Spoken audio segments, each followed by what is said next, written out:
fans to understand that. It's like, look, we want to be able to deliver great fights on a regular basis, and we want as many people to see them as possible. Yes. And Giovannie Gonzalez was talking about how he's got fans in England. Yeah. And he's never been to England. He's never fought in England, but people see him online and they watch him, and he's got a fan base, right?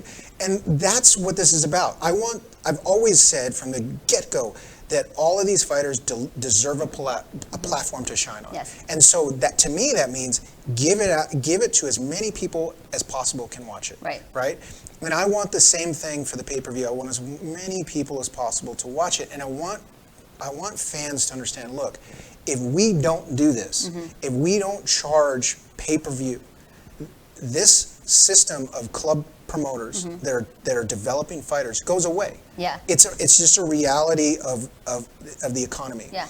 If the promoters cannot make money, they cannot pay the fighters. Yes. And then the fighters can't fight. It's a business. It's a business. And so we are asking, I'm asking fans to please tune in, watch these fights. These are good fights. These are entertaining fights. Get the friends, get the family, sit down for $5.99, $9.99. Yeah. You can't beat it for a night, for 3-4 hours of entertainment. Yeah.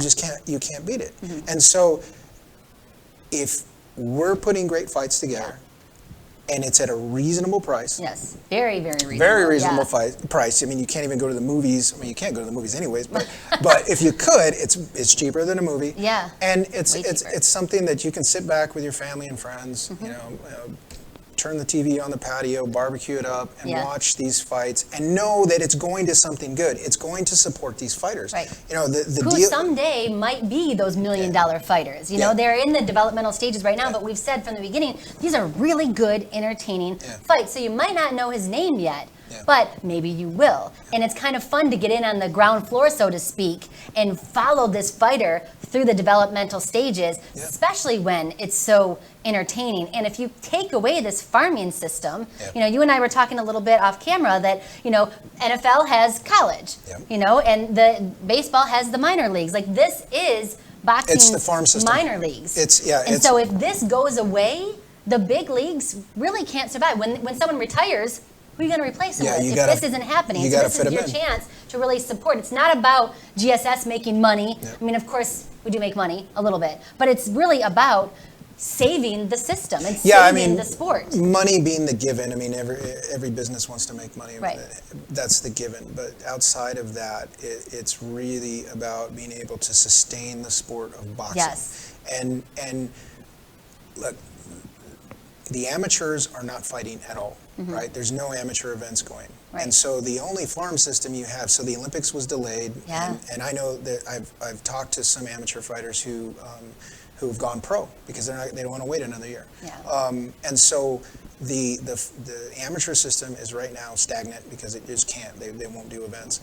And then you look at what we have. So over the next couple years, this farm system is going to be integral to boxing going forward because the whole sport. Because these guys are developing, whereas the amateurs they're kind of sitting. They're probably training in the ring, or in the gyms. But that is way different than actually fighting. That doesn't prepare them, and unfortunately, there's going to be a gap. So you look at our fighters that fight on our cards.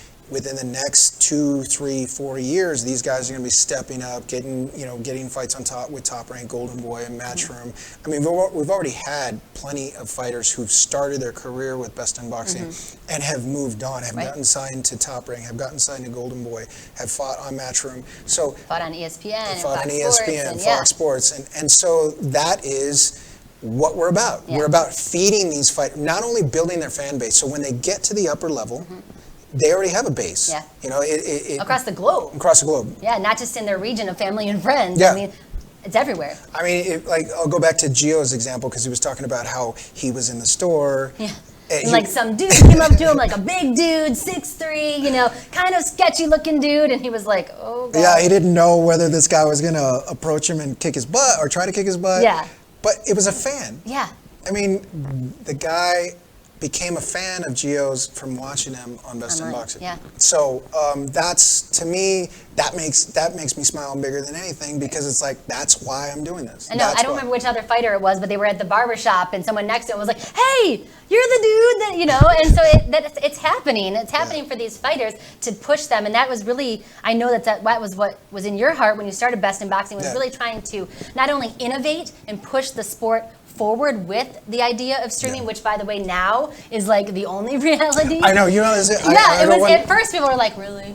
No, but this is the crazy thing, is like, see, there's a lot of people who are trying to gear up to do what I'm doing because they see the business. Yeah, and that was the thing, is like, the phones. I mean, there's a lot of fights coming up, and there's a lot of other sports coming up on the whole GS Global Sports Streaming platform itself, because we are already geared up for it. So I mean, there's been days, I think I've talked to you at the end of the day, or you've trying to get a hold of me, and I've literally been on the phone all day working on deals with other promoters. I mean, even in other sports. So on the 22nd, I'm taking a Muay Thai promoter from the United States down to Mexico so he can get licensed, or the 21st, so he can get licensed, and then we're going to go location scout, because Muay Thai is another sport where it's clearly not as big as boxing, but there are plenty of Muay Thai fighters who cannot fight. So he's bringing him down. He's bringing his promotional company down to Mexico so that he can put fights on. So